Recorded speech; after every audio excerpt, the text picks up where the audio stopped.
Tout est calme, y a plus de temps à perdre. Voilà, c'est temps de sauter dans l'eau froide. Mon nom, c'est Rose. C'est comme ça que je m'appelle. Je pensais que ça serait plus difficile d'écrire. J'ai passé tellement d'années à attendre ce moment. J'en ai tellement rêvé. Et voilà que le grand soir est arrivé. Celui où j'ai décidé de me jeter dans la grande affaire des mots. Sûrement que personne ne me lira jamais. C'est pas ce qui est important. Ce qui compte, c'est que pour une fois, j'aille au bout de quelque chose sans qu'on m'en empêche.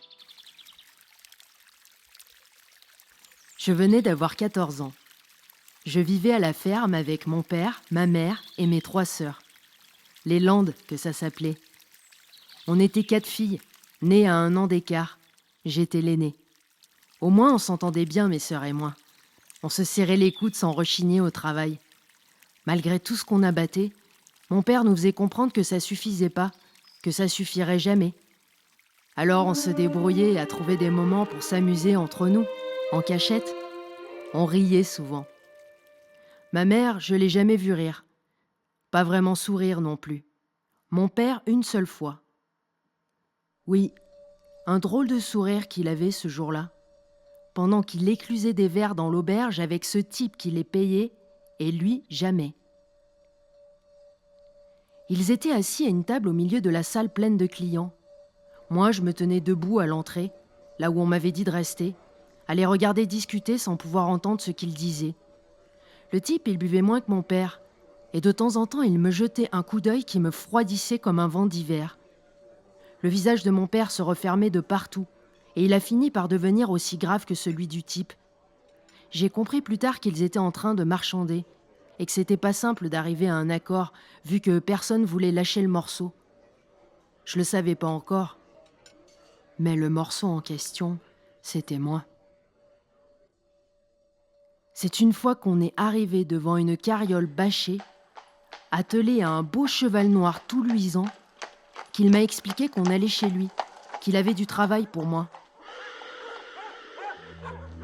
À partir de maintenant, tu m'appelleras maître et tu obéiras à tout ce qu'on te demande.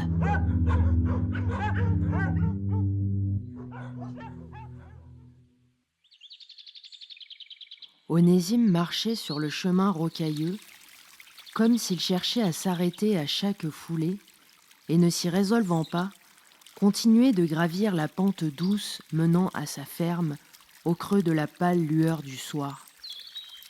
Rien ne lui parvenait du bruit de ses sabots. Tout était silence dans sa tête. Un silence retenu malgré lui, ce silence haï par-dessus tout, bien plus pesant que la maigre bourse qui lestait sa poche, le prix de la vie de sa fille.